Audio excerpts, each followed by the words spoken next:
peer-reviewed tools that can help you fall asleep, sleep better, and emerge from sleep feeling more rested.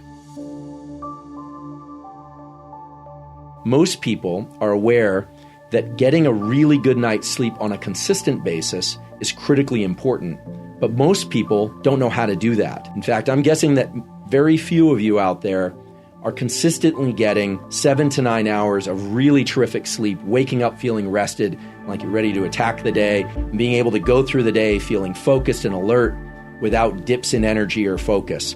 Inside all of us is a clock that exists in your brain and my brain and the brain of every animal that we're aware of that determines when we want to be sleepy and when we want to be awake. Just think about it. We don't go through the day wanting to fall asleep every 30 minutes and then feeling like we're wide awake.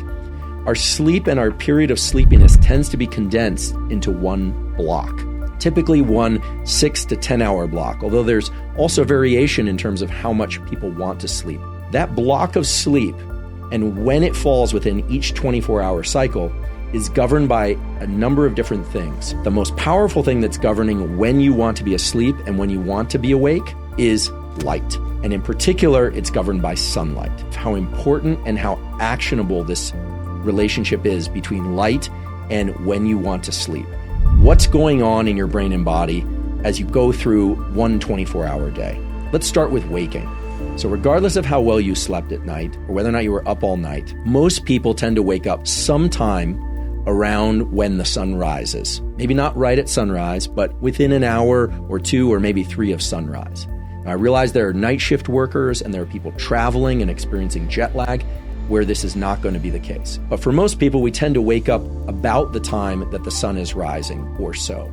And as we do that, adenosine levels tend to be low if we've been asleep, and our system generates an internal signal that is in the form of a hormone. The definition of a hormone is it's a substance, a chemical, that's released from one organ in your body that goes and acts on other organs elsewhere in your body, including your nervous system. When you wake up in the morning, you wake up because a particular hormone called cortisol is released from your adrenal glands. Your adrenal glands sit right above your kidneys, and there's a little pulse of cortisol. There's also a pulse of epinephrine, which is adrenaline, from your adrenals and also in your brain, and you feel awake.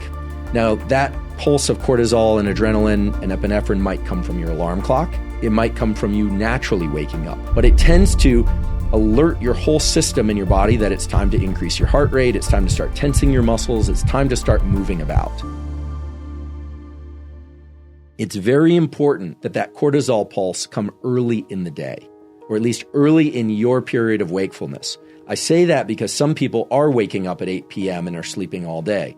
But it's very important that that pulse of cortisol occur early in the day, that it happens all at once. It sort of sets a rising tide of cortisol in your system. Now, many of you have probably heard about cortisol in relation to stress. And indeed, as we go through our day and our life, different stressors, different events happen in our life that make us feel more alert. Some of the more stressful ones might be looking at your credit card bill and seeing what seems to be a fraudulent charge, or looking at your phone and suddenly seeing a text that something you thought was going to happen at a particular time is not going to happen, or you're running late. Those will tend to increase norepinephrine and epinephrine and adrenaline in your system. And if they're severe enough, you'll start getting some pulses of cortisol released from your adrenals throughout the day. But there's this normal, healthy, rising tide of cortisol that happens early in the day. And I say healthy because it wakes you up. It makes you feel alert. It makes you feel able to move and wanting to move and to go out your day for work, for exercise, for school, for social relations, etc. And something else important happens.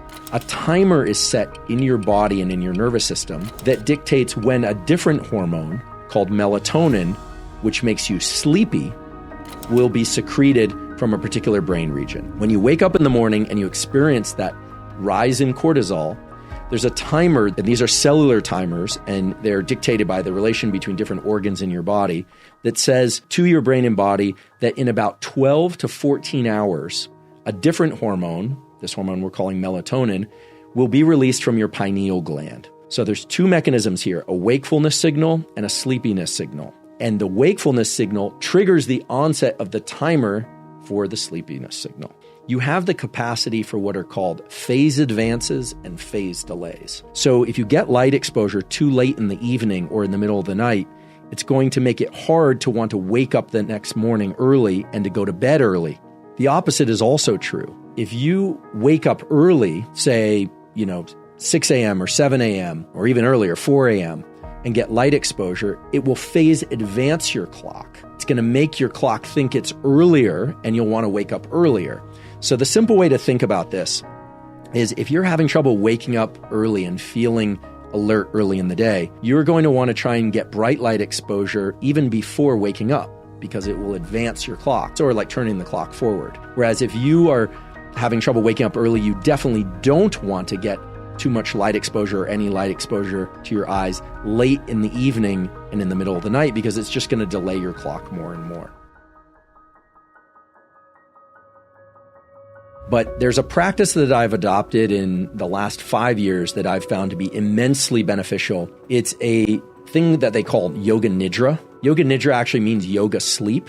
And it's a sort of meditation that you listen to that allows you to consciously bring your entire body and mind into a state of deep relaxation. This is done for 10 to 30 or even 60 minutes at a time. It activates cells and circuits in your body that promote the parasympathetic nervous system or the calming system. A lot of people are not good at falling asleep because they're not good at calming down. Meditation and yoga nidra scripts have been immensely helpful for me in terms of accelerating the transition to sleep. So they involve taking a few minutes, 10 to 30 minutes or so, and just listening to a script almost passively. And it has you do some particular patterns of breathing and some other kind of body scan-like things that can really help people learn to relax, not just in that moment, but get better at relaxing and turning off thinking in order to fall asleep when they want to do that at night. There's another thing that's similar to this, which is certain forms of hypnosis for sleep that has a lot of science-supported, clinically supported hypnosis scripts that essentially take the brain into states of deep relaxation. The other thing about these practices like meditation, yoga nidra, and hypnosis is people always say to me, well, when should I do them? And I always say, well, the best time to do it is anytime you wake up in the middle of the night or any time of day. In other words, they're always good for you because it's a training mechanism by which you self-train your nervous system to go from a state of heightened alertness that you don't want to heightened relaxation that you do want. It's really teaching you to hit the brake. And that brings us to an even more important point, perhaps, which is we've all experienced that we can stay up if we want to, right? If we want to stay up late on New Year's or we want to push an all-nighter, some people can do that more easily than others, but we're all capable of doing that. But it's very hard to make ourselves fall asleep.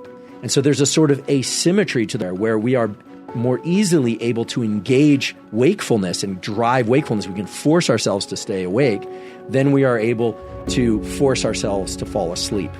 And one of the things that I say over and over again, it's very hard to control the mind with the mind. When you have trouble falling asleep, you need to look to some mechanism that involves the body.